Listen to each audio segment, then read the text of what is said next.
Hello everyone, welcome to live technology MCQs. आज के session में हम लोग टॉप 50 गोल्डन एमसीक्यूज को डिस्कस करने वाले on the topic of alternator topic, that mean synchronous generator topic के ऊपर आपको 5 से 6 क्वेश्चंस हर एक इलेक्ट्रिकल इंजीनियरिंग से रिलेटेड एग्जामिनेशन में देखने को मिलते हैं। काफ़ी ज़्यादा यूजफुल एमसीक्यूज आपके सामने मैं प्रेजेंट कर रहा हूँ।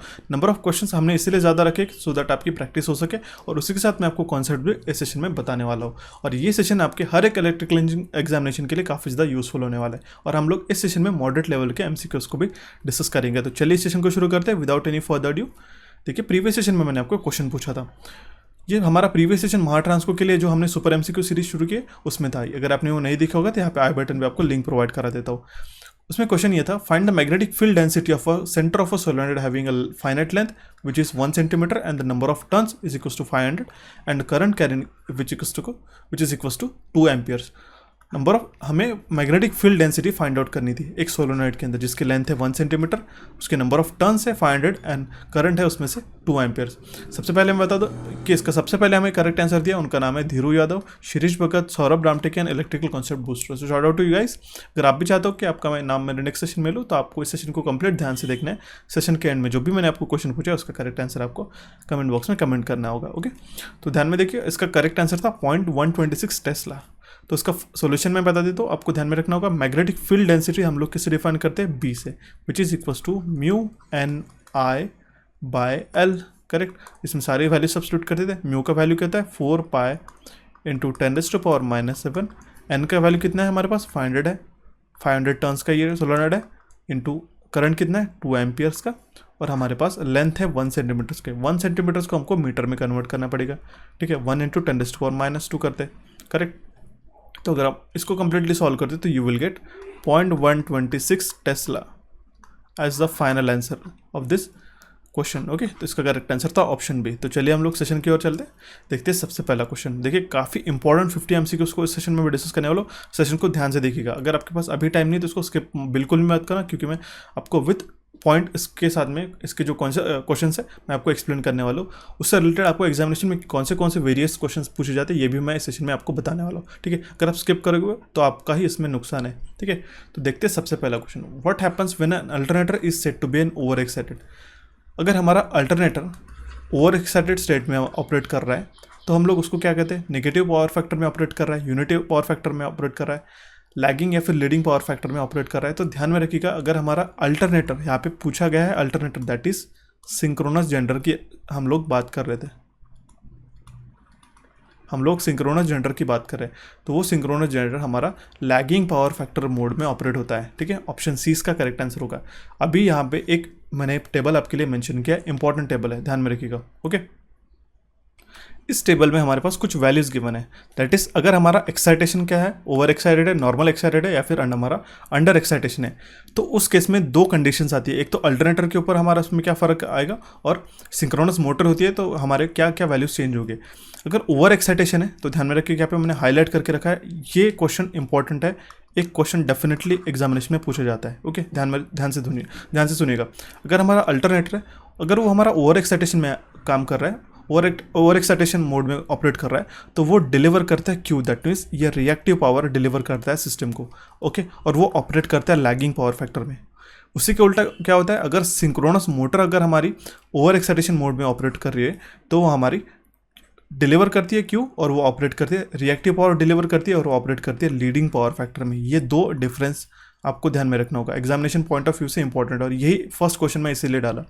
नॉर्मल एक्साइटेशन है तो हमारा एब्सॉर्ब भी नहीं होता और डिलीवर भी नहीं होता रिएक्टिव पावर क्यू, जिसको हम लोग डिनोट करते हैं, और वो यूनिटी पावर फैक्टर पे ऑपरेट करते हैं हमारी दोनों भी machine, alternator as well as synchronous motor हमारा क्या करता है, हम लोग इसको सप्लाई प्रोवाइड करते हैं, 3 फेज सप्लाई प्रोवाइड करते हैं, हमें mechanical power as a output मिलता है। अल्टरनेटर में हमारा उल्टा क्या होता है, हम लोग प्राइम मूवर के थ्रू हम लोग इसको इनपुट देते हैं। ठीक है, और हमें इलेक्ट्रिसिटी मिलता है, 3 फेज इलेक्ट्रिसिटी। ओके, अल्टरनेटर के अंदर जो कि हम लोग हमारे इलेक्ट्रिसिटी कंजम्पशन के लिए यूज़ करते हैं। सिंक्रोनस मोटर उसका उल्टा है। ओके, अभी अंडर एक्साइटेशन है तो वो अल्टरनेटर क्या करते हैं, वो एब्सॉर्ब करता है Q, that is reactive power को वो एब्सॉर्ब करता है अल्टरनेटर, और ये ऑपरेट करता है लीडिंग पावर फैक्टर में। और अगर सिंक्रोनस मोटर है तो वो एब्सॉर्ब करता है क्यू, बट ये ऑपरेट करता है लैगिंग पावर फैक्टर में। ओके, ये दो चीज़ें आपको ध्यान में रखनी होगी, काफ़ी इंपॉर्टेंट है ये। ओके, तो ये टेबल को आप लोग का ध्यान रखना है। तो इसका करेक्ट आंसर हो जाएगा option C which is lagging power factor. अगर हमारा अल्टरनेटर ओवर एक्साइटेड है, अगर हमारा अल्टरनेटर जो है ओवर एक्साइटेड है तो ये लैगिंग पावर फैक्टर मोड में ऑपरेट करता है। ओके, देखते हैं हमारा next question. The two method of synchronising an alternator are. हमारे पास में अल्टरनेटर को सिंक्रोनाइज करने के लिए कौन से मेथड्स होते हैं, ये हमें क्वेश्चन में पूछा गया है। सबसे पहले तो मैं ये आपको कॉन्सेप्ट बता दूँ, सिंक्रोनाइज करना मतलब क्या होता है। अगर हमारी एक फाइनाइट बस है, ठीक है, इसमें नंबर ऑफ अगर हम लोग जनरेटर्स को कनेक्ट करने होंगे, ठीक है, ये फर्स्ट मान लो जनरेटर 1 है, सेकंड जनरेटर 1 है, तो ऐसा तो होगा नहीं कि इसका जो रेटिंग है इसका सेम होगा। हमारे डिफरेंट टाइप रेटिंग के जनरेटर हो सकते हैं, इसका रेटिंग डिफरेंट है, इसका रेटिंग डिफरेंट है। बट अगर हम लोगों को सिंक्रोनाइज करना है, ये मान लो इनऑपरेटिव है, ये ऑपरेटिव है, इसको ऑपरेट करना है, दैट मीन्स हमको इन सर्विस लाना है, इसको सिंक्रोनाइज करना है इस बस बार के साथ में, ठीक है, एक फाइनाइट बस बार के साथ में, ठीक है। एक पर्टिकुलर वोल्टेज पे अगर वो ऑपरेट कर रहे होंगे, जैसे 440 kV 50 हर्ट्ज पे अगर ये ऑपरेट हो रहा होगा, ठीक है, तो इसको हमें कनेक्ट करना है, दोनों को सिंक्रोनाइज करना है, ओके, सो दैट दोनों भी पावर डिलीवर कर सके। तो उसके लिए हमारे पास में दो मेथड्स रहती है, वो है हमारी lamp method and synchroscope method. ये these are the two methods of synchronising an alternator. उसका करेक्ट आंसर हो जाएगा ऑप्शन बी। आई होप आपको ये समझ में आ रहा होगा, काफ़ी धीरे से और आपको मैं इजी वे से आपको पढ़ा रहा हूँ। अगर आपको कोई भी दिक्कत आती है तो प्लीज़ मुझे कमेंट बॉक्स में कमेंट करिएगा। Okay, the next question is percentage voltage regulation formula for alternator is. ये भी इंपॉर्टेंट क्वेश्चन है ये, ठीक है। जो 50 क्वेश्चन मैंने लिए, गोल्डन इसलिए इसका नाम है क्योंकि ये डेफिनेटली एग्जामिनेशन में पूछे जा सकते हैं इन 50 क्वेश्चन में से। तो इस पूरे क्वेश्चन को आपको अच्छे से पढ़ लेना है। ओके, तो हमारा परसेंटेज रेगुलेशन फार्मूला क्या है अल्टरनेटर का, वो है हमारा option B which is E0 minus V upon V into 100। तो E0 क्या है, E0 जो है हमारा ये नो लोड वोल्टेज है, ठीक है, नो लोड वोल्टेज, और ये V जो है ये है हमारा रेटेड वोल्टेज, ठीक है। इसी को हम लोग कहते हैं voltage regulation of the alternator. E0 minus V upon V into 100, ठीक है। ऑप्शन भी आपको कुछ इसी तरीके से कि एग्जामिनेशन में पूछे जाते हैं, बट यहाँ पे आपको ये चीज़ ध्यान में रखनी है कि हमने नो लोड फर्स्ट क्यों लिया, उसके बाद में क्यों नहीं लिया, E0 माइनस वी क्यों नहीं किया, क्योंकि हमारा जो अल्टरनेटर है ये हमें पावर सप्लाई करता है, करेक्ट। अगर उसके ऊपर नो लोड है दैट मीन्स हमारा कोई भी इलेक्ट्रिकल लोड उसके ऊपर कनेक्टेड नहीं है, ठीक है, उस केस में हम उसका वोल्टेज ज़्यादा रहेगा। और रेटेड वोल्टेज दैट मीन्स जब हमारा सिस्टम में कनेक्टेड है, हमारे पूरा एपरेटस कनेक्टेड है, जब वो फुली लोडेड कंडीशन में ऑपरेट कर रहा है उसको हम लोग कहते हैं, या फिर लोडेड कंडीशन में जब ऑपरेट कर रहा है उसको हम लोग कहते हैं रेटेड वोल्टेज। तो उसी का जो डिफरेंस है that means from no load voltage to rated voltage, उसी को हम लोग कहते हैं वोल्टेज रेगुलेशन। ओके, उसका करेक्ट आंसर हो जाएगा फिर option B. Okay, voltage regulation formula for the alternator is no load voltage minus rated voltage upon rated voltage into 100। Option B इसका करेक्ट आंसर है। देखते हैं next question. The phase sequence of an alternator is R by B. The direction of its field current is reversed. Then the phase sequence of the alternator will be what? अगर हमारा phase sequence एक R Y B ऐसा है, तो अगर हमने direction है उसकी फील्ड करंट की चेंज कर दी, ठीक है, तो उस केस में हमारा फेज सीक्वेंस क्या होगा। अगर आप ध्यान से नोटिस करते हो तो आप में R B Y, तो उस केस में हमारा जो फेज सीक्वेंस क्या रहेगा, ध्यान रखिएगा आप, ये जो कंसेप्ट है इसको इंडक्शन मोटर के कंसेप्ट के साथ में मत मिक्सअप करना, क्योंकि ये काफ़ी इंपॉर्टेंट है। अल्टरनेटर की बात कर रहे हैं, अगर हम लोग फील्ड का डायरेक्शन भी चेंज करते तो जो हमारा नेक्स्ट सीक्वेंस रहेगा वो भी हमारा आर वाई बी ही रहेगा, क्योंकि ये बात आपको ध्यान में रखनी होगी, जो हमारी डायरेक्शन है उसकी फील्ड करंट के ऊपर डिपेंड नहीं करते। अगर हम लोग उसका डायरेक्शन ऑफ रोटर रोटेशन अगर चेंज करते तब भी जाके हमारा फेज सीक्वेंस चेंज होगा, but it will not change on the changing of direction of field current. ये बात आपको ध्यान में रखनी होगी, इंपॉर्टेंट क्वेश्चन है, ठीक है। इसी तरीके से गूगली आपको क्वेश्चंस एग्जामिनेशन में देखने को मिलते हैं और यही क्वेश्चन हम लोग इस सेशन में डिस्कस करने वाले हैं। फेज सीक्वेंस ऑफ अल्टरनेटर अगर आर वाई भी है, अगर हमने फील्ड करंट का फेज सीक्वेंस चेंज कर दिया, अगर हम लोग फील्ड करंट चेंज कर देते तो हमारा फेज सीक्वेंस वही रहेगा, वो चेंज नहीं होगा।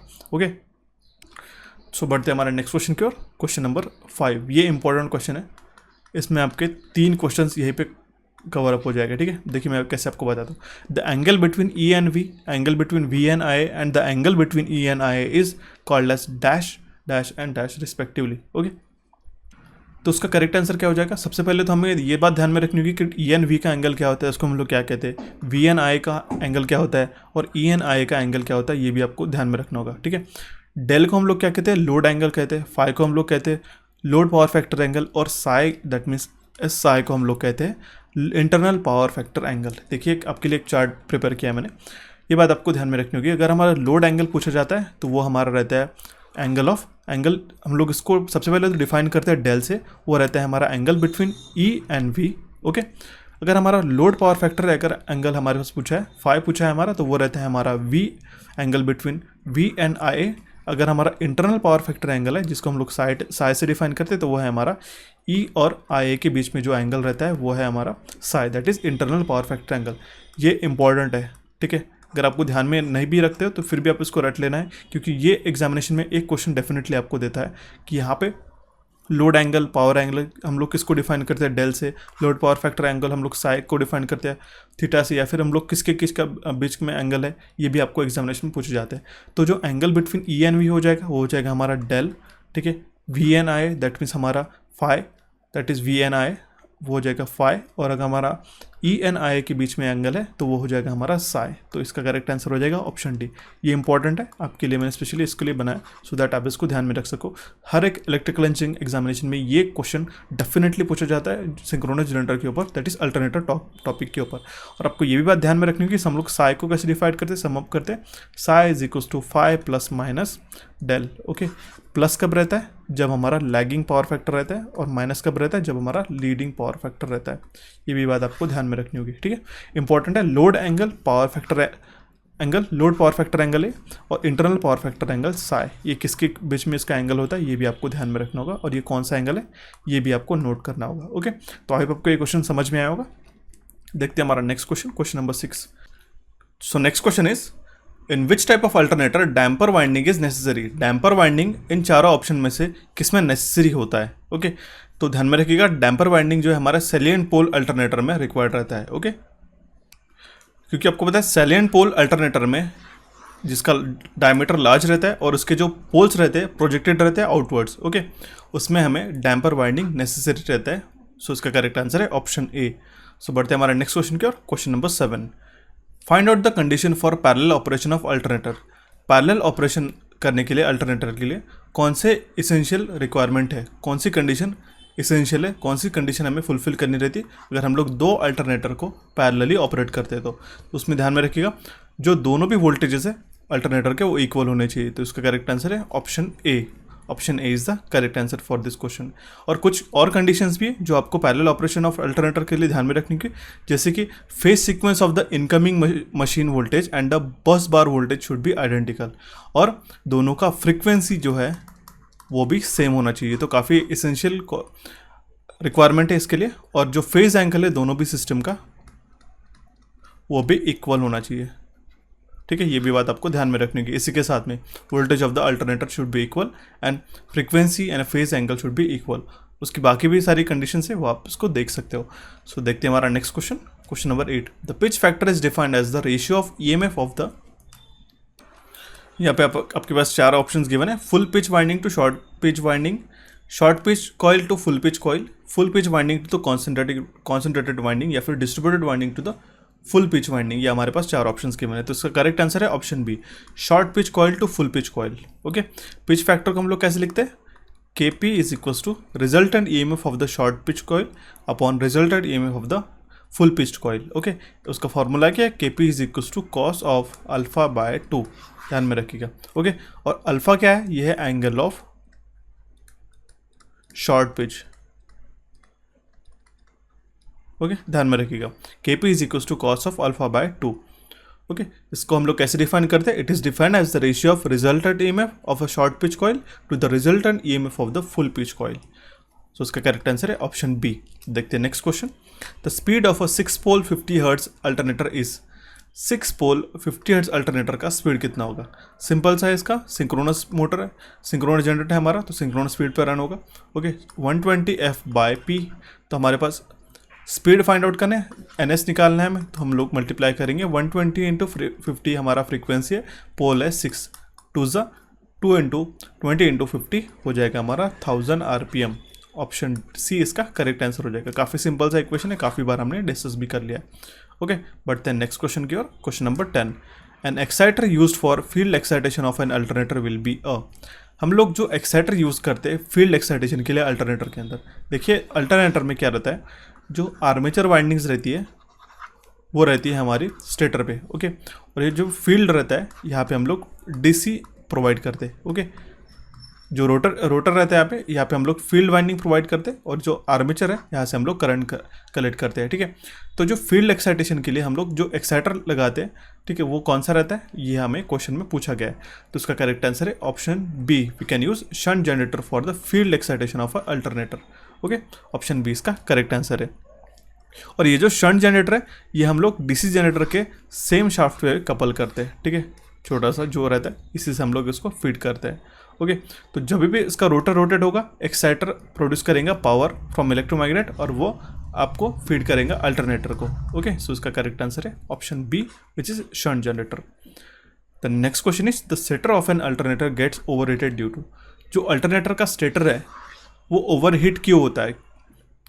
यहाँ पे हमारे पास 4 ऑप्शंस गिवन है, ओपन फेज होने के कारण, अनबैलेंस करंट फ्लो होने के कारण, इम्प्रॉपर अलाइनमेंट के कारण, या फिर एनी ऑफ द रीजन। तो ध्यान में रखिएगा, अगर हमारा अल्टरनेटर का स्टेटर ओवरहीट हो रहा है तो हमारे पास जो तीनों ऑप्शन में से कोई भी एक ऑप्शन हो सकता है, कोई भी हमारा एक इफेक्ट हो सकता है, कॉज हो सकता है, उसके लिए कारण हो सकता है। अगर तुम्हारा ओपन फेज है, अनबैलेंस्ड सर्किट करंट फ्लो हो रहा है उसके अंदर, अलाइनमेंट प्रॉपर नहीं है, रोटर का अलाइनमेंट दैट मीन्स एक सिमेट्रिकल नहीं है, मान लो यहाँ पे अनइवन गैप है कुछ, ठीक है, आप देख सकते हो, आप फिर इमेजिन भी कर सकते हो, ठीक है। तो उसका करेक्ट आंसर हो जाएगा ऑप्शन डी। देखते हैं हमारा next question, question number 12। Which motor is used for a power factor improvement. Power factor improvement के लिए हम लोग कौन सी मोटर यूज़ करते हैं? जानबूझ के मैंने क्वेश्चन डाला है मोटर का, सिंक्रोनस मोटर का। हम लोग ओवर एक्साइटेड सिंक्रोनस मोटर इसको यूज़ करते हैं। ओके, ऑप्शन डी इसका करेक्ट आंसर हो गया। सबसे पहला क्वेश्चन आपको याद है जहाँ पे मैंने आपको बताया था कौन से मोड में ऑपरेट करते हैं, ये भी मैंने आपको बताया था। Okay, lagging power factor motor में, जैसे सिंक्रोनस मोटर में तीनों भी पावर फैक्टर में ऑपरेट कर सकता है। एक तो unity power factor, leading power factor या फिर lagging power factor. Lagging power factor कब होता है? जब हमारा EB लेस रहता है V से, ठीक है।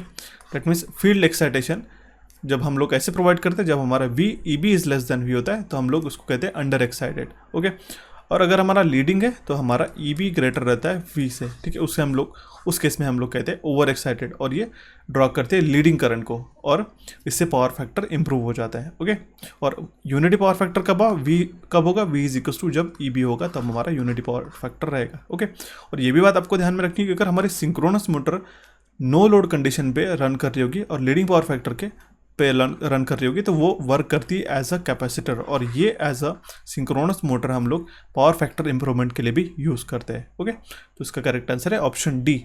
देखते हैं next question, question number 13। Which of the following machines convert electrical energy into mechanical energy. यहाँ पे इलेक्ट्रिकल टू मैकेनिकल कौन से इसमें कन्वर्ट होता है? सिंक्रोनस मोटर में SMPS, UPS या फिर डायना में। SMPS का फुल फॉर्म क्या है? Single switched mode power supply.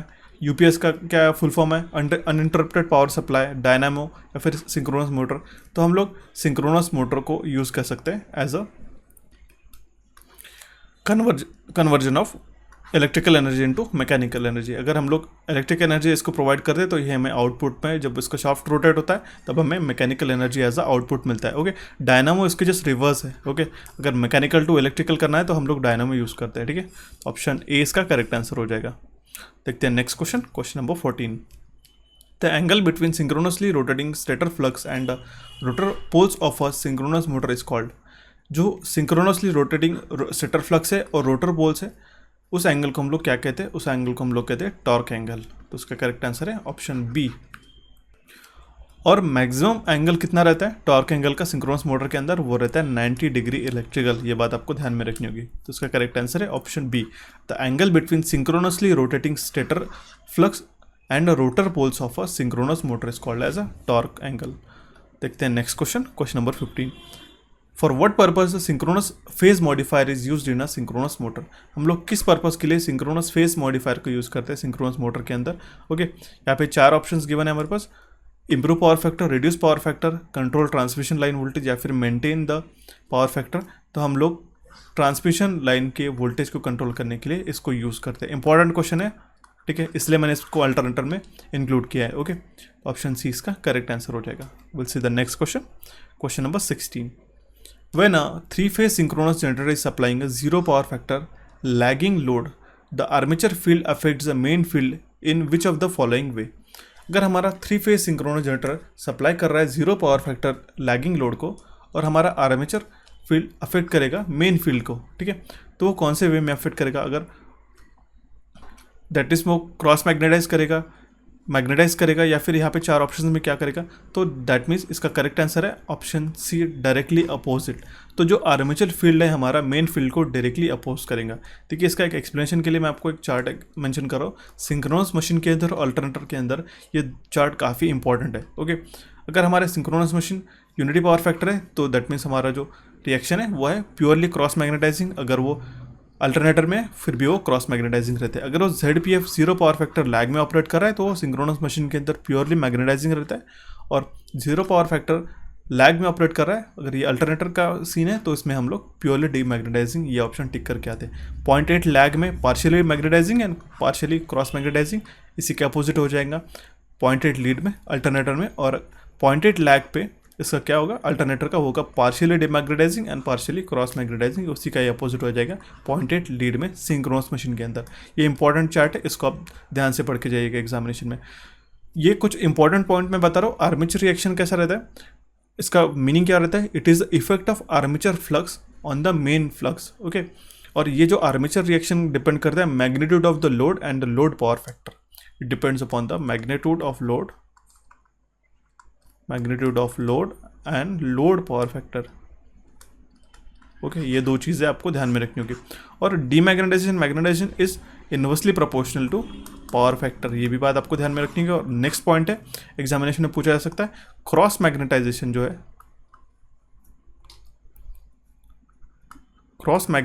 जो है डायरेक्टली प्रोपोर्शनल है पावर फैक्टर से, ये पॉइंट आपको ध्यान में रखना है। और जो वोल्टेज रेगुलेशन है is inversely proportional to power factor, ये 3 चीज़ आपको ध्यान में रखना है। इसमें से एक एग्जामिनेशन में क्वेश्चन पूछा जा सकता है। ओके, ध्यान में रखिएगा, at 0 power factor lagging load it is purely demagnetising and the induced EMF will get decreased, ये बात आपको इसमें ध्यान में रखनी होगी। तो whenever a 3-phase synchronous generator is supplying a 0 power factor lagging load alternator की बात कर रहा है, ठीक है, तो उस केस में जो आर्मेचर फील्ड अफेक्ट करेगा मेन फील्ड को डायरेक्टली अपोज करेगा उसको। ओके, सो बढ़ते हैं नेक्स्ट क्वेश्चन की ओर। Question number 17, the maximum speed variation of a 3-phase synchronous motor is what. जो स्पीड वेरिएशन रहता है 3-phase सिंक्रोनस मोटर का वो कितना रहता है, ये हमें क्वेश्चन में पूछा गया है। तो स्पीड वेरिएशन रहता है 0, क्योंकि सिंक्रोनस मोटर जो है हमारी सिंक्रोनस स्पीड पे ऑपरेट करती है। ओके, तो स्पीड वेरिएशन 0 हो जाएगा। जैसे हमारे केस में इंडक्शन मोटर में स्लिप का कंसेप्ट रहता है। स्लिप का डिफरेंस क्या है, difference in synchronous speed to the rotor speed, but इस केस में जो सिंक्रोनस मोटर है वो सिंक्रोनस स्पीड पे रन हो रही है, तो उसका जो डिफरेंस रहेगा, वेरिएशन रहेगा, वो 0 रहेगा। ऑप्शन डी इसका करेक्ट आंसर है।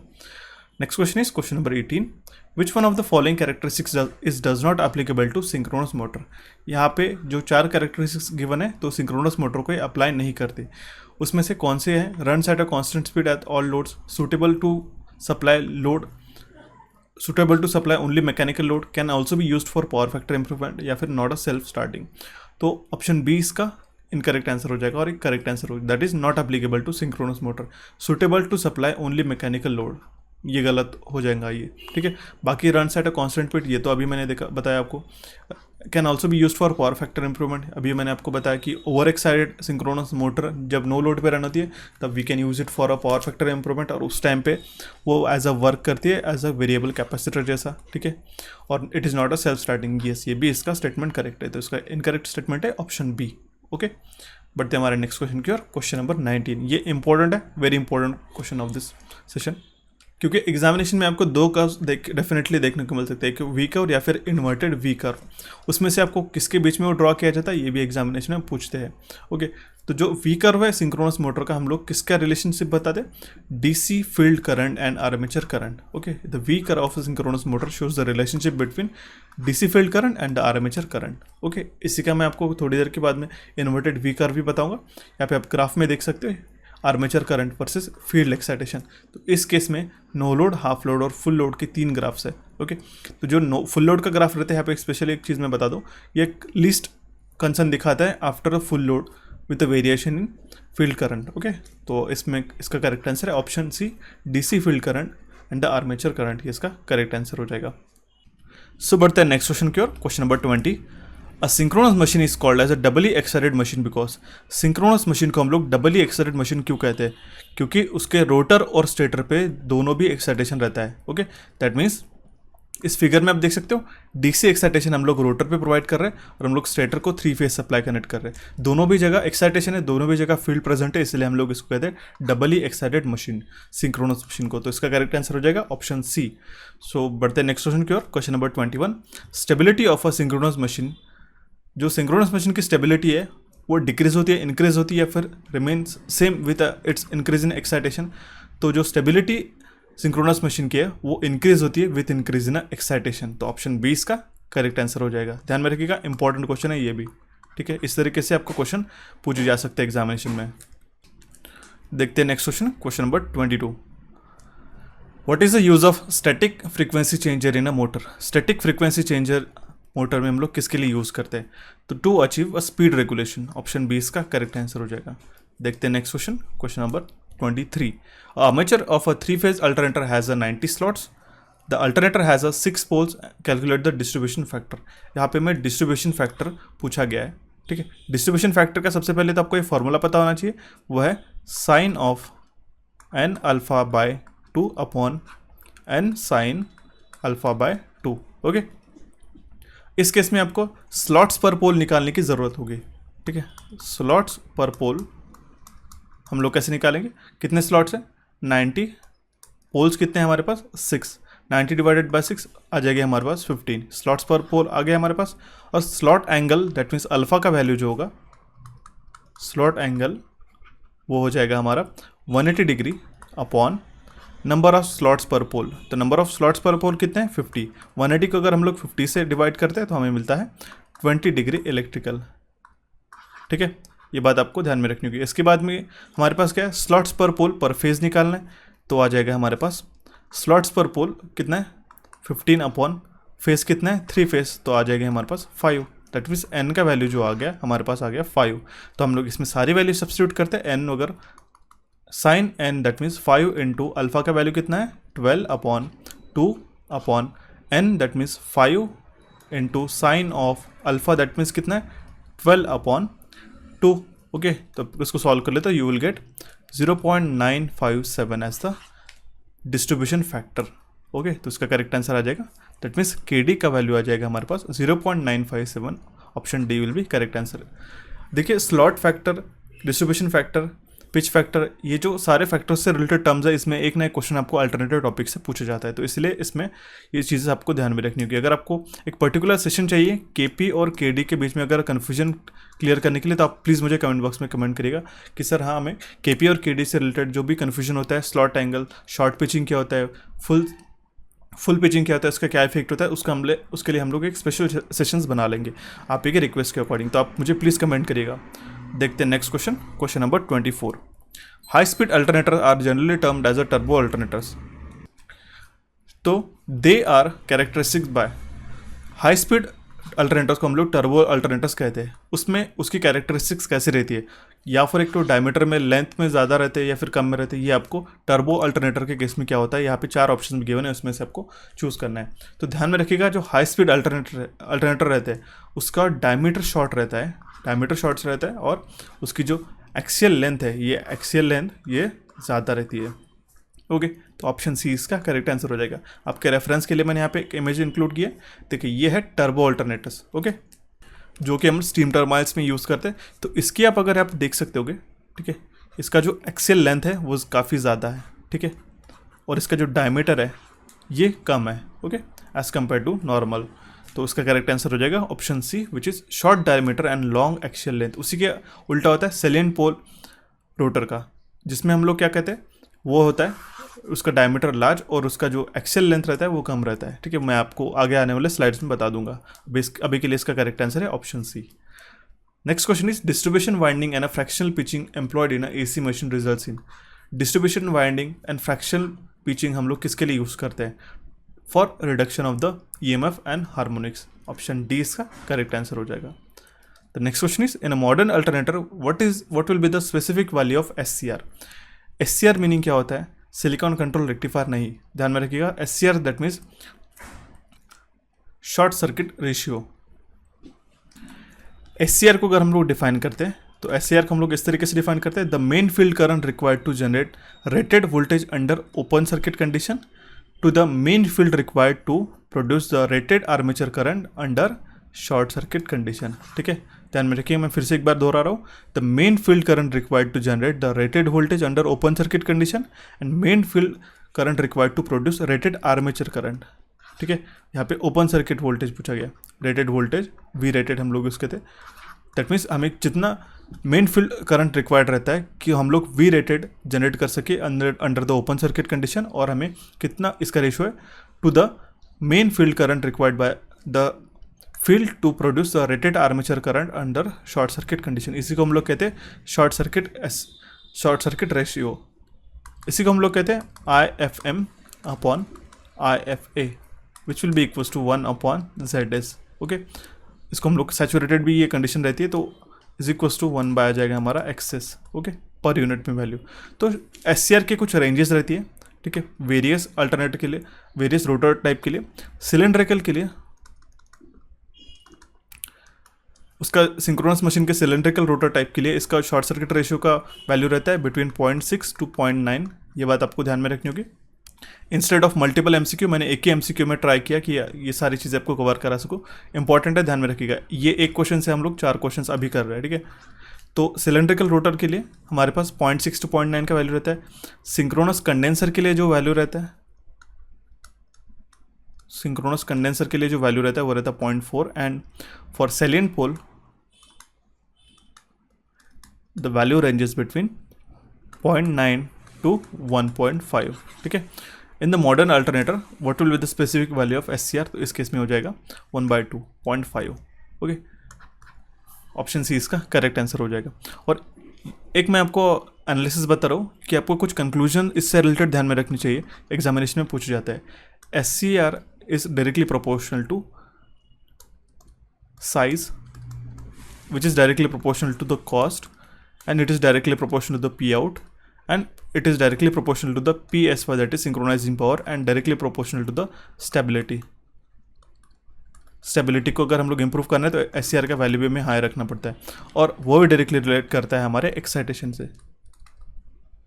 ये चीज़ तीनों भी चीज़ें ध्यान में ये सारी चीज़ें आपको ध्यान में रखनी चाहिए। अब इसमें एक्सेप्शन के क्वेश्चन में क्या पूछा जाता है, SCR is directly proportional, inversely proportional, ऐसा आपको क्वेश्चन पूछा जा सकता है। डेफिनेटली ध्यान में रखिएगा, इंपॉर्टेंट बात बता रहा हूँ। ठीक है, SCR is inversely proportional to, ये चीज़ आप एक्सेप्शन में इसका कलर चेंज कर देते हो, आर्मेचर रिएक्शन।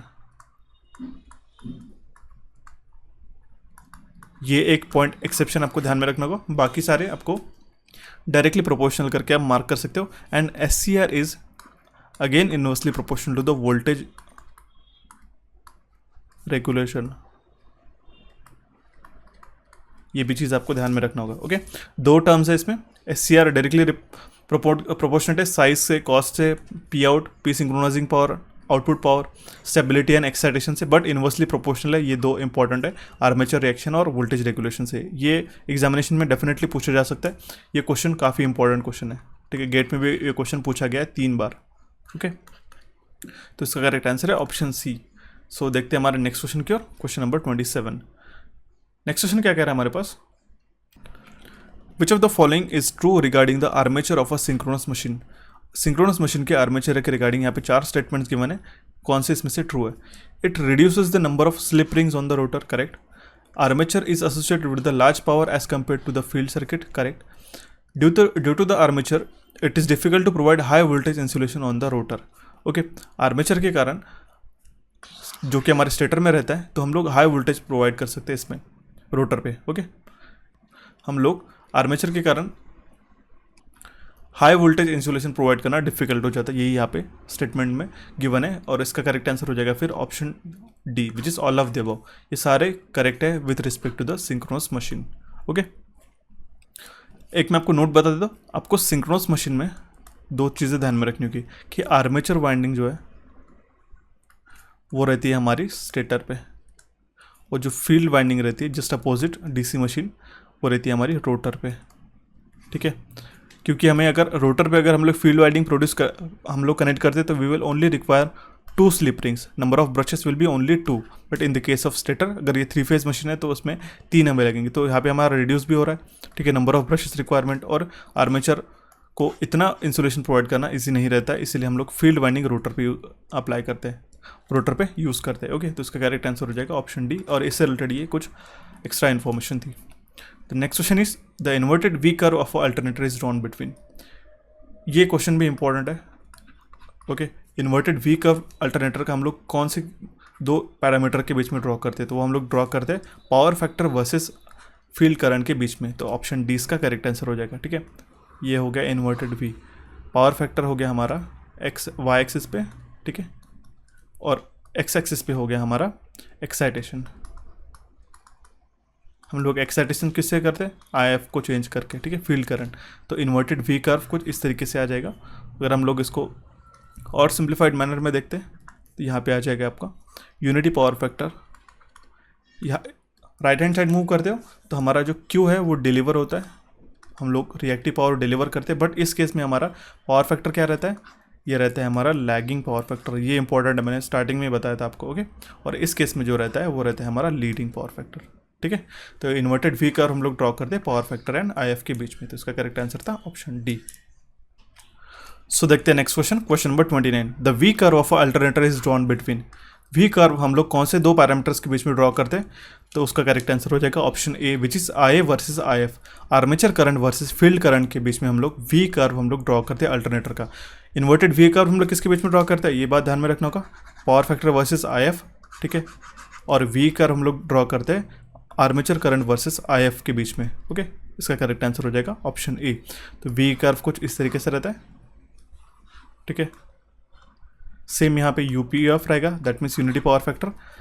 इस साइड में जो लेफ्ट हैंड में रहेगा हमारा क्यू एब्सॉर्ब रहेगा, और इस साइड में हम लोग क्यू डिलीवर करेंगे, दैट मीन्स रिएक्टिव पावर हम लोग डिलीवर करेंगे। ओके, इस तरीके से इसका ग्राफ रहेगा। एक्स वाई एक्सिस पे हमारा आर्मेचर करंट और एक्स एक्सिस पे हमारा एक्साइटेशन रहेगा, ठीक है, जिससे हम लोग आई एफ से प्रोवाइड करते हैं। ठीक है, अंडर एक्साइटेशन हो गया ये, और ये हमारा ओवर एक्साइटेशन, ठीक है। इस केस में इधर अगर हम लोग मूव करते तो इस एरिया में हम लोग अंडर एक्साइटेड ऑपरेट करते थे, ठीक है। तो इसका करेक्ट आंसर हो जाएगा option A, which is I A versus I F.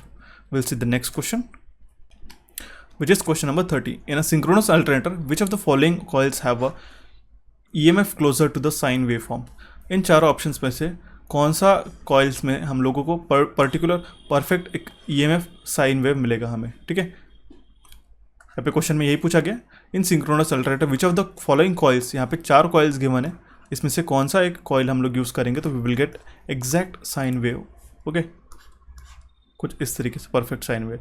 तो हम लोग डिस्ट्रीब्यूटेड वाइंडिंग अगर हम लोग शॉर्ट पिच में यूज़ करते हैं तो we will get perfect sinusoidal wave form. Okay, ध्यान में रखिएगा, डिस्ट्रीब्यूटेड वाइंडिंग से हमारे हायर ऑर्डर जो हार्मोनिक्स रहते हैं वो एलिमिनेट होते हैं, और शॉर्ट पिचिंग करने से जो पर्टिकुलर डोमिनेंट हार्मोनिक्स रहते हैं, ठीक है, हम लोग उसको शॉर्ट पिचिंग एंगल के सेट करके भी हम लोग उसको रिमूव कर सकते हैं। ओके, तो दैट मीन्स हमारे पास अगर हम लोग डिस्ट्रीब्यूटेड वाइंडिंग और शॉर्ट पिच कॉइल यूज़ करते हैं तो we will get sine wave, perfectly sine wave. Okay, option D इसका करेक्ट आंसर हो जाएगा इस केस में, ठीक है। काफ़ी इंपॉर्टेंट क्वेश्चन है।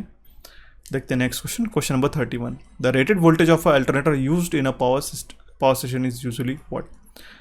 अल्टरनेटर में हम लोग रेटेड वोल्टेज कितना रहता है, ये हमें क्वेश्चन में पूछा गया है। The rated voltage of alternator used in a power station, उसका रहता है 11 kV। 11 kV का रेटेड वोल्टेज है हमारे अल्टरनेटर का, जो हम लोग पावर स्टेशन में यूज़ करते हैं। Will see the next question, question number 32। Short circuit characteristics of an alternator is what. Short circuit characteristics linear रहती है, नॉन लीनियर रहती है, तो ध्यान में रखिएगा short circuit characteristics it is always a linear graph. Okay, आप इस ग्राफ में देख सकते हो, ठीक है, आर्मेचर करंट वर्सेस आईएफ का जो ग्राफ है यहाँ पे, ये शॉर्ट सर्किट कैरेक्टरिस्टिक्स है अल्टरनेटर की, ये ऑलवेज लीनियर है, दोनों भी पैरामीटर्स साथ ही इंक्रीज हो रहे हैं। Okay, the next question is question number 33। The function of a damper winding is in an alternator is what. What is the function of damper winding in alternator. Damper winding का function क्या होता है alternator के अंदर, ठीक है। It is to eliminate the hunting and to suppress the negative sequence field. Hunting को हम लोग एलिमिनेट करने के लिए और नेगेटिव सीक्वेंस फील्ड को हम लोग सप्रेस करने के लिए हम लोग डैम्पर वाइंडिंग के लिए यूज़ करते हैं। तो इसका करेक्ट आंसर हो जाएगा option B, option D, which is both A and B are the correct statement. देखिए, हंटिंग क्या होता है, जब हमारा ऑसिलेशन रहते हैं रोटर्स के अंदर, उसको हम लोग कहते हैं हंटिंग। जब हमारा रोटर है ऑसिलेट करता है फ्रॉम द इक्विलिब्रियम पोजीशन, ठीक है, तो अगर हम लोग सडन एप्लीकेशन करते हैं, सडन रिमूवल करते हैं लोड का, अगर हम लोग सडन लोड को अप्लाई करते हैं तो उस केस में ऑसिलेट करता है, तो उसको स्विंगिंग को जो हम लोग कहते हैं, स्विंगिंग और हंटिंग को ही हम लोग कहते हैं हंटिंग। ओके, तो उसको एलिमिनेट करने के लिए हम लोग डैम्पर वाइंडिंग यूज़ करते हैं। और कॉजेज़ क्या होते हैं हंटिंग के? सडन चेंज इन लोड, ये एक इंपॉर्टेंट फैक्टर है, sudden change in load. Okay, sudden change in supply system, sudden change in a field system, या फिर हम लोग लोड में भी अगर हमारे हार्मोनिक टॉर्क प्रेजेंट होंगे तो हम लोग उसमें उसके कारण हंटिंग्स होता है। ठीक है, और अल्टरनेटर के अंदर फंक्शन क्या होता है इसका, डैम्पर वाइंडिंग का, to eliminate the hunting and to suppress the negative field. ये तो हो गया हमारे अल्टरनेटर के अंदर। अगर अल्टरनेटर पूछा गया टिपिकली तो आपको ये ऑप्शन सेलेक्ट करके आना होगा। ठीक है, फर्स्ट एंड सेकंड। अभी मैं बता दूं, अगर सिंक्रोनस मोटर आपको पूछा जाता है इसके बदले, तो ये ऑप्शंस गलत हो जाएगा। इस केस में आपको कौन से ऑप्शन वहाँ पे प्रेजेंट रहेंगे, टू एलिमिनेट हंटिंग। ठीक है, ये तो फर्स्ट रहेगा ही वहाँ पे, to eliminate hunting, and the second one will for a starting purpose.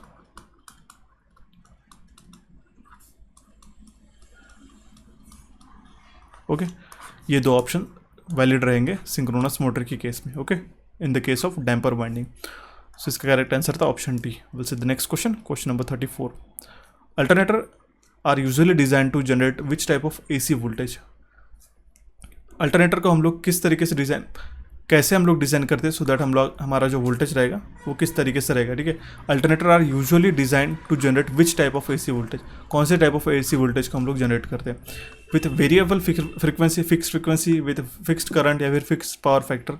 तो ध्यान में रखिएगा, हम लोग विथ फिक्स्ड फ्रीक्वेंसी के लिए हम लोग with a fixed frequency type of AC voltage हम लोग जनरेट करते हैं। हमारे फ्रीक्वेंसी जो है वो कांस्टेंट रहनी चाहिए, ये हमारा मेन मोटर रहता है इस केस में अल्टरनेटर में। ठीक है, हम लोग अल्टरनेटर को उसी तरीके से डिज़ाइन कर सके कि सो दैट हमारा जो आउटपुट वोल्टेज है एसी वोल्टेज वो फिक्स्ड फ्रीक्वेंसी का रह सके। ओके, तो ऑप्शन ए इसका करेक्ट आंसर हो जाएगा। The next question is question number 35। What is the advantage of using stationary armature windings in alternator?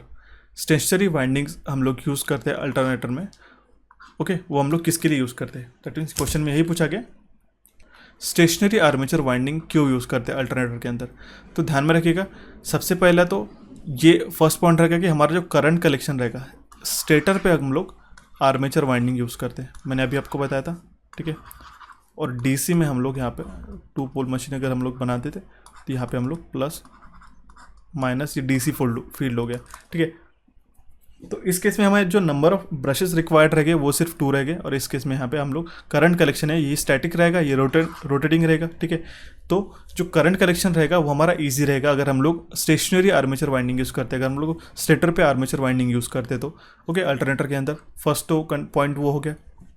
Insulation हम लोग हाई वोल्टेज के लिए काफ़ी अच्छे से दे पाएंगे, क्योंकि और हमारे जो आर्मेचर की टूथ स्ट्रेंथ रहेंगी वो भी काफ़ी इंप्रूव हो जाएगी, और आर्मेचर लीकेज रिएक्टेंस वो रिड्यूस हो जाएगा, और उसके कारण जो वोल्टेज रेगुलेशन है हमारा वो इम्प्रूव होगा। ठीक है, और हमारे पास मैंने अभी आपको बताया कि 2 ही स्लिप रिंग्स रिक्वायर्ड रहेगी, क्योंकि हमारे पास डीसी एक्साइटेशन है, रोटर को हम लोग रोटेट करने के लिए यहाँ पे सिर्फ डीसी एक्साइटेशन प्रोवाइड कर रहे हैं, और उसके कारण हमारी फील्ड प्रोड्यूस हो रही है रोटर के अंदर, और रोटर का जो वेट है वो भी हमारा कम हो जाएगा। तो ये सारे पॉसिबल एडवांटेजेस है इसके कि हम लोग आर्मेचर वाइंडिंग स्टेशनरी क्यों रखते हैं, उसको रोटेटिंग क्यों नहीं रखते। तो उसका करेक्ट आंसर हो जाएगा option D, all of this above. ठीक है, आई होप आपको एक्सप्लेनेशन समझ में आएगा, काफ़ी सिंपल एक्सप्लेनेशन था इसका। और ये भी आपको ध्यान में रखना होगा कि हम लोग स्टेशनरी अगर इसमें वाइंडिंग अगर स्टेटर में प्रोवाइड किए तो हम लोग इसमें से कूलिंग काफ़ी अच्छे से प्रोवाइड कर सकते हैं। Okay, so will see the next question, question number 36। The stator winding of an alternator is normally connected in a star to eliminate the dash harmonic component of the voltage waveform. हम लोग कौन सा harmonic component eliminate करने के लिए stator का जो winding है वो हम लोग अल्टरनेटर का स्टार में कनेक्ट करते हैं। ठीक है, तो वो है हमारा third harmonic element. Okay, option A इसका करेक्ट आंसर हो जाएगा। देखिए, आपको एक इंपॉर्टेंट चीज़ बता रहा हूँ, हार्मोनिक मतलब क्या रहता है। ठीक है, it is a unwanted DC signal present in AC waveform. ठीक है, अगर हार्मोनिक कंटेंट हमारा कुछ इस तरीके से थर्ड हार्मोनिक है, फिफ्थ हार्मोनिक है, तो हमारे जो वेवफॉर्म है वो डेविएट करते हैं फ्रॉम एक्चुअल वेवफॉर्म, हमें प्योरली साइनोसाइडल वेवफॉर्म नहीं मिलती है। ठीक है, और हार्मोनिक एमएमएफ जो रहता है मैक्सिमम वैल्यू कौन से रहता है, वो रहता है third, that which is third harmonic is the dominant harmonic, क्योंकि ये थर्ड ऑफ द फंडामेंटल रहता है। तो डैट मीन्स हम लोग F3 अगर लिखेंगे which will be equals to F1/3 हो जाएगा, देखिए। और F1 है हमारा fundamental harmonic component, that means हमारा फ्रीक्वेंसी 50 हर्ट्ज, ठीक है। और F1 का जो है वो maximum value of fundamental MMF है।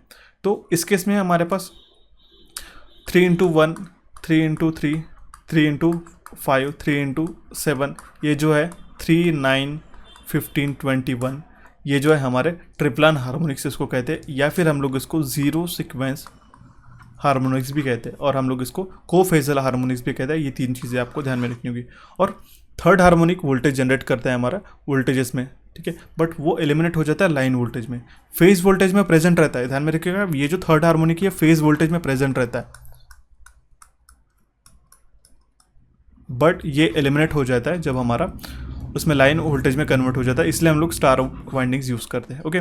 और शॉर्ट पिचिंग वाइंडिंग हम लोग यूज़ करते हैं, सो दैट हम लोग डोमिनेंट हार्मोनिक्स जैसे फिफ्थ हार्मोनिक हो गया या फिर सेवन्थ हार्मोनिक हो गया, उसको एलिमिनेट करने के लिए हम लोग शॉर्ट पिच वाइंडिंग यूज़ करते हैं। और डिस्ट्रीब्यूटेड वाइंडिंग जो हम लोग यूज़ करते हैं वो हम लोग यूज़ करते हैं to eliminate higher order harmonics. Higher order harmonics को एलिमिनेट करने के लिए हम लोग डिस्ट्रीब्यूटेड वाइंडिंग यूज़ करते हैं। दो चीज़ें आपको ध्यान में रखनी चाहिए, शॉर्ट पिच वाइंडिंग हम लोग डोमिनेंट हार्मोनिक जैसे फिफ्थ हार्मोनिक हो गया, सेवन्थ हार्मोनिक हो गया, इसको एलिमिनेट करने के लिए यूज़ करते हैं। और डिस्ट्रीब्यूटेड वाइंडिंग जो है वो हम लोग हायर ऑर्डर हार्मोनिक्स को एलिमिनेट करने के लिए यूज़ करते हैं, okay. So these are the two consideration, okay. और फ्लैक्शनल स्लॉट वाइंडिंग भी हम लोग यूज़ करते हैं स्लॉट और टूथ हार्मोनिक्स को एलिमिनेट करने के लिए, ओके। तो इसका करेक्ट आंसर था option A which is third harmonics, okay.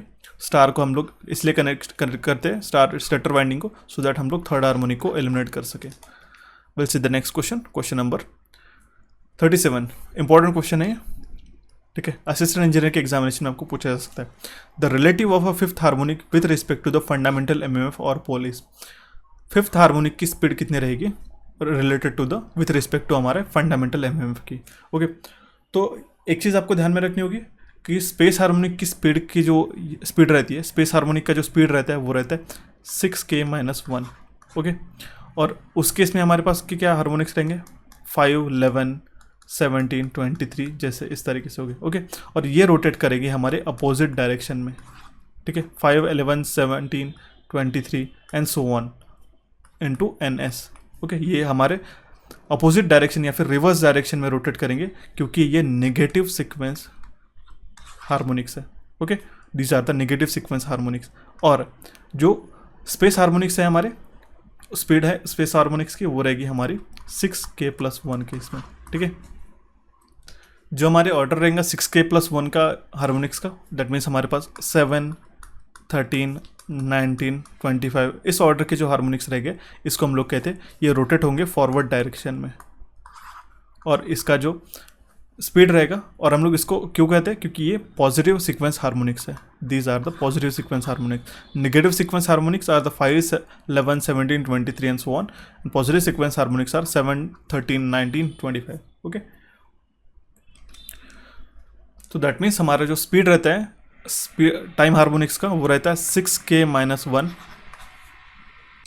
And the speed of space harmonics which is 6k+1, okay. ये ध्यान में रखना होगा। नेगेटिव में कौन से रहते हैं 5, 11, 17 सो ऑन, एंड पॉजिटिव में कौन से रहते हैं, ओके। और ये रोटेट करते हैं सेम डायरेक्शन के एज अ फंडामेंटल के, उसमें रहते हैं 7, 13, 19, 25 एंड सो ऑन। तो इस केस में इस क्वेश्चन का आंसर क्या हो जाएगा, अभी अगर हम लोग फिफ्थ हार्मोनिक फंडामेंटल की बात करते हैं तो NS हो जाएगा हमारा 1/5 times of NS for a fifth harmonic, ठीक है। फॉर अ फिफ्थ हार्मोनिक हमारा NS हो जाएगा 1/5 टाइम्स ऑफ NS। और ये 1/5 अभी मैंने बताया फिफ्थ जो है हमारा नेगेटिव सीक्वेंस कंपोनेंट है, तो ये इसकी जो रिलेटिव स्पीड है या अपोजिट है नेगेटिव सीक्वेंस कंपोनेंट है, तो इसकी जो रिलेटिव स्पीड है फंडामेंटल की वो रहेगी हमारी NS + 1/5 टाइम्स ऑफ NS, ठीक है, which will be equals to 6/5 times of NS. So option C will be correct answer in this case. The next question is question number 38. A 3-phase 8-pole 50 Hz induction motor. The speed of 7th harmonic MMF wave is what? अगर हमारे पास 3 phase 8 पोल 50 hertz induction machine है तो space 7th harmonic का MF, ये induction machine का question इसलिए लिया कि सो दैट आपका ये जो कंसेप्ट है हार्मोनिक का ये आपको क्लियर हो सके। 7th harmonic MF is what, तो कौन से इसमें रोटेट करेगा, रिवर्स या फिर फॉरवर्ड डायरेक्शन में। तो स्पीड ऑफ हार्मोनिक क्या रहता है, ऑर्डर वो रहता है हमारा 6k + -1, okay, which will equals to 1/6k + -1 to ns, okay. ns का वैल्यू क्या हो जाएगा हमारा, ns will be equals to 120 f/p, okay. तो हमारे पास सारी वैल्यूज हम लोग सब्स्टिट्यूट कर देंगे। 120 इंटू एफ कितना है 50/p कितना है 8 पोल्स है यहाँ पे गिवन है 8 15, तो हमारे पास आ जाएगा 750 RPM, ns का वैल्यू आ गया, ओके। और जो फॉरवर्ड डायरेक्शन में या फिर रिवर्स डायरेक्शन में ये आपको कैसे पता चलेगा, क्योंकि हमारे पास 7th हार्मोनिक्स यहाँ पे गिवन है, ठीक है, ओके। तो उसकी जो स्पीड रहेगी वो रहेगी 750/7, तो आप इसको डिवाइड करें तो यू विल गेट 107.14। रोटेट करेगा, दो ऑप्शंस में ऑप्शन गिवन है रिवर्स एंड फॉरवर्ड, 7th होने के कारण ही फॉरवर्ड डायरेक्शन में रोटेट करेगा, तो उसका करेक्ट आंसर है option B. We'll see the next question, question number 39. In a generator, main field MMF dash the air gap MMF. Generator के अंदर जो मेन फील्ड MMF रहता है, लैग करता है या लीड करता है, वो लीड करता है, इंपॉर्टेंट है क्वेश्चन, ठीक है, वो लीड करता है एयर गैप MMF को, ओके। और ये भी एक सीक्वेंस आपको ध्यान में रखना होगा, जो मेन फील्ड MMF है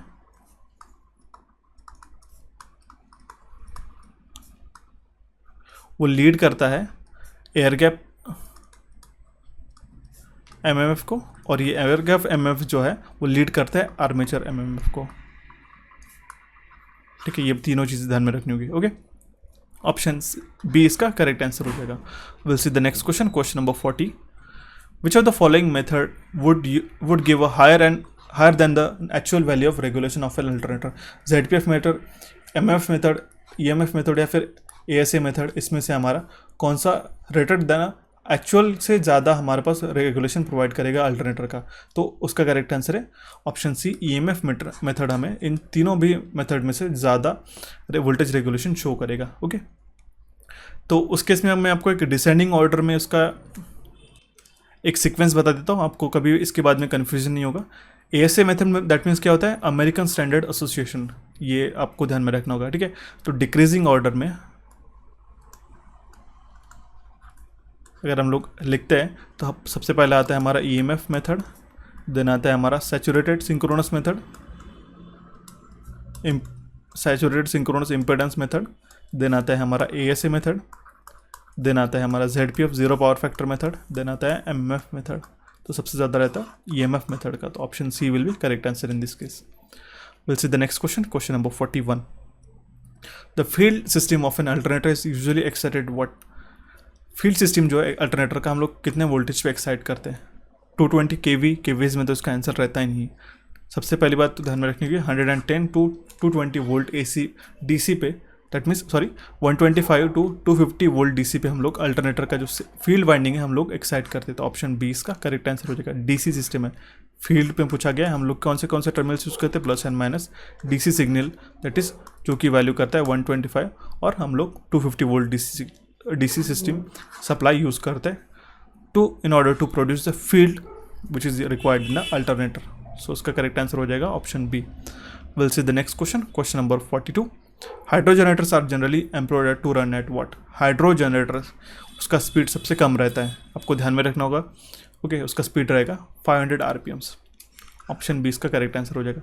सैलेंट पोल रोटर हम लोग हाइड्रो सिस्टम्स में यूज़ करते हैं, और सिलेंड्रिकल रोटर जो अभी मैंने आपको बताया जिसकी लेंथ काफ़ी ज़्यादा रहती है और इसका डायमीटर शॉर्ट रहता है, और सैलेंट पोल में इसका जो डायमीटर है वो काफ़ी ज़्यादा है बट इसका जो लेंथ है, ठीक है, वो कम है, ठीक है, ये इसका डिफरेंस है।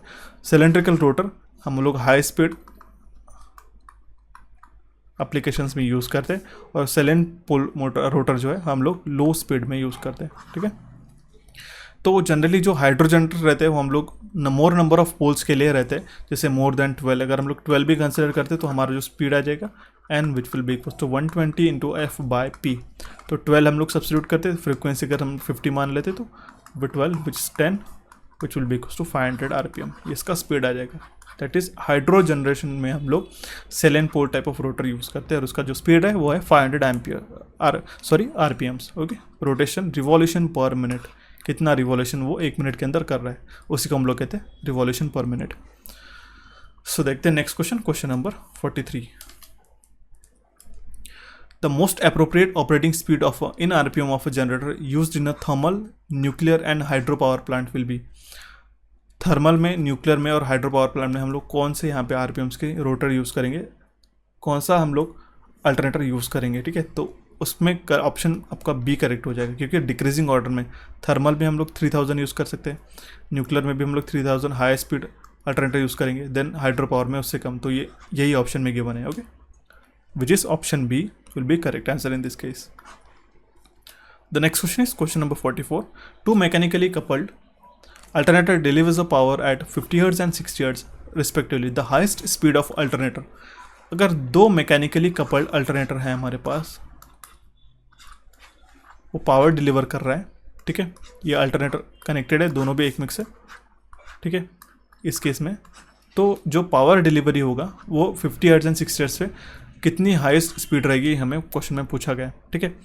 तो पॉसिबल स्पीड कितनी रहेगी, 2, 4, 6, 8, 10 पोल्स के लिए या फिर 12 पोल्स की मशीन के लिए वो रहेगी हमारी 50 हर्ट्ज़ के लिए अगर हम लोग मान लेते हैं तो हमारी रहेगी 3000, 1500, 1000 एंड 750, उसके बाद में 600 एंड 500, ठीक है। और अगर हम लोग 60 हर्ट्ज़ का फ्रीक्वेंसी मान लेते हैं, यहाँ पे मान लें, दैट मीन्स हमारे पास गिवन ही है 60 हर्ट्ज़ के लिए जो रहेगा हमारा वो रहेगा 3600, ठीक है, 1800 रहेगा, देन हमारे पास 1200 रहेगा, देन हमारे पास रहेगा 900, 720, देन और वैल्यूज़ आती है जैसे 600, ठीक है। तो 600 दोनों बेस में कॉमन है, ठीक है। तो ये ऑपरेट करेगा 600 RPM पे, ठीक है। जो हाई स्पीड ऑफ अल्टरनेटर की रहेगी 600 RPM, क्योंकि ये मैकेनिकली कपल्ड है, दोनों भी एक दूसरे से कनेक्टेड है, तो उसका स्पीड ऑब्वियसली सेम होना चाहिए, सेम होना ही पड़ेगा इनका, तो उस पर सेम स्पीड रहेगा 600 RPM का। तो option B will be correct answer in this case. We'll see the next question, question number 45. Next question says, it is desirable to eliminate fifth harmonic voltage from the phase voltage of an alternator. The coil should be short pitched by an electrical angle of what? अगर हमको fifth harmonic eliminate करना है तो हम लोग short pitching किससे करेंगे, हम लोग करेंगे 180/5। हमारा एंगल क्या हो जाएगा 36 डिग्री का, ध्यान में रखिएगा, जो बीटा का वैल्यू रहेगा वो रहेगा 36 डिग्री का। 36 डिग्री से हम लोग शॉर्ट पिचिंग करेंगे कॉइल का, सो दैट हम लोग फिफ्थ हार्मोनिक को एलिमिनेट कर सके। ओके, ऑप्शन सी इसका करेक्ट आंसर हो जाएगा। ओके, बढ़ते हैं नेक्स्ट क्वेश्चन की ओर, question number 46। A 4-pole 3-phase double layer winding is housed in a 36 slots stator for an AC machine with a 600 phase spread. Coil span is 7 slot purchase and the number of slots in the which top and bottom layers belongs to the different phases. कितने number of slots में हम लोग top and bottom layer जो रहेगी उसकी वो belong करेगी different phases की, ठीक है। ये हमें क्वेश्चन में पूछा गया। तो इस केस में हम लोग हमारी जो पोल पिच रहेगी, सबसे पहले तो हमें पोल पिच फाइंड आउट करनी पड़ेगी। इसमें pole pitch will be equals to number of slots upon number of poles. Slots कितने हैं हमारे पास 36 और पोल्स कितने हैं हमारे पास 4, तो हमारे पास कितना आ जाएगा, पोल पिच आ जाएगी 9। कॉइल स्पैन कितना है हमारे पास 7 स्लॉट पिचेस का। ओके, तो इस केस में स्लॉट्स पर पोल पर फेज का वैल्यू कितना हो जाएगा, वो हो जाएगा हमारा m which will be equals to n/3। Per phase में 3 फेजेस में 9/3 करते तो हमारे पास 3 आ जाएगा।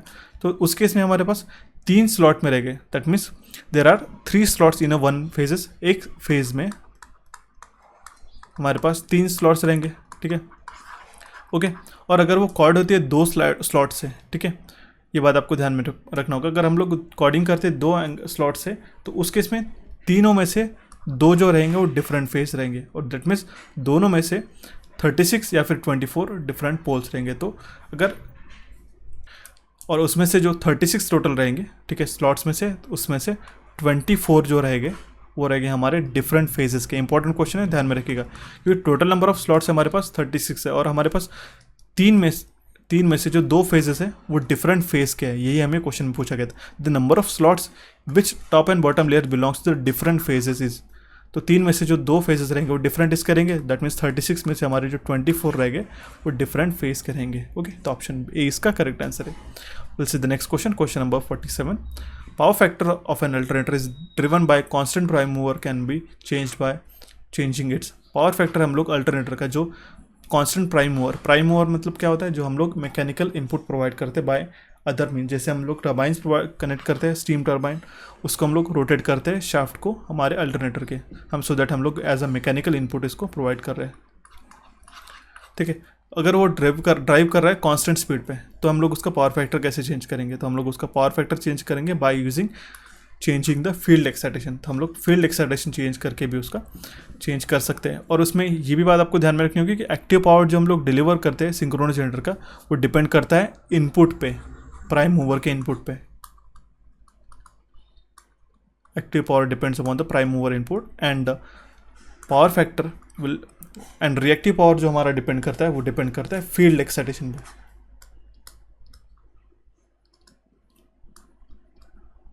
ओके, ऑप्शन बी इसका करेक्ट आंसर हो जाएगा. Will see the next question, question number 48. 3 generators rated 100 MVA 11 kV have an impedance of 0.15 per unit each. If in the same plant these generators are being replaced by a single equivalent generator, the effective impedance or equivalent generator will be. हमारे पास 3 generators है 100 MVA के.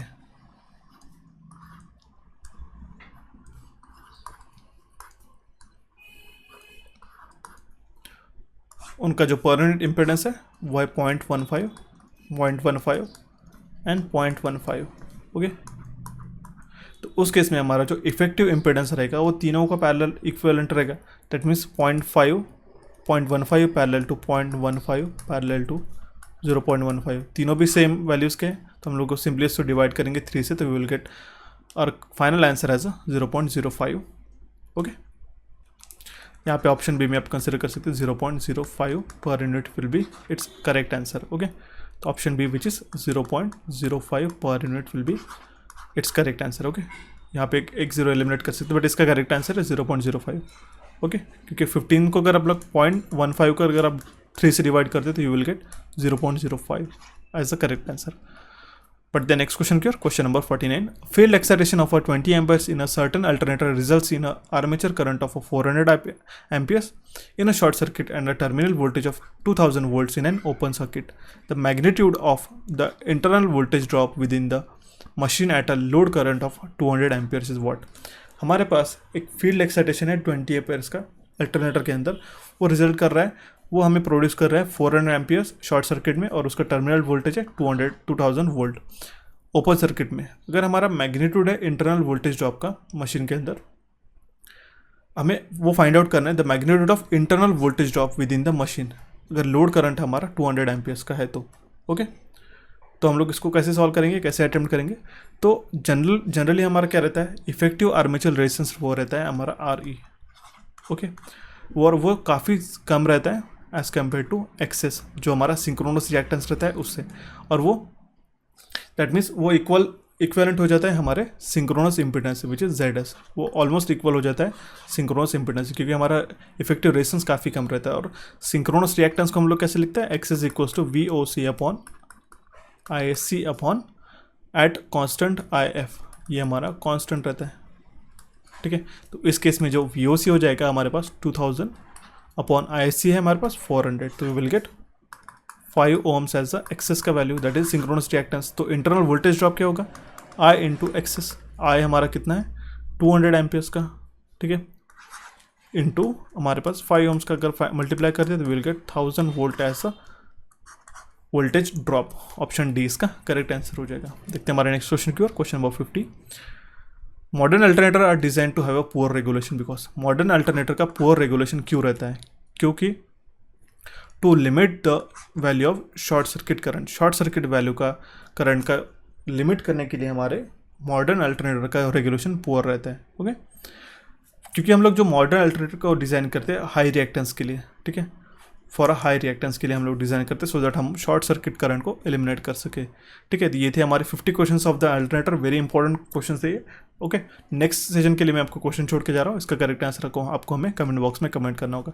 Question मैं पढ़ देता हूँ। 300 ohm resistance R connected in a star across 400 volt 3 phase supply, the total power consumed by is what. इसका correct answer आपको हमें कमेंट बॉक्स में कमेंट करना होगा। ठीक है, काफ़ी इंपॉर्टेंट एमसीक्यूज थे। आई होप आपको हमारा पढ़ाना पसंद आ रहा होगा। आपको हमारे इलेक्ट्रिकल इंजीनियरिंग एमसीक्यूज को सब्सक्राइब करना है, हमारे टेलीग्राम चैनल कोचिफाई_ऑफिशियल और इलेक्ट्रिकल इंजीनियरिंग एमसीक्यूज को ज्वाइन करना है पीडीएफ्स के लिए। हमारे नए चैनल कोचिफाई को यहाँ पे आप क्लिक करके सब्सक्राइब कर सकते हो। So for the next time guys, I will see you and have a nice day.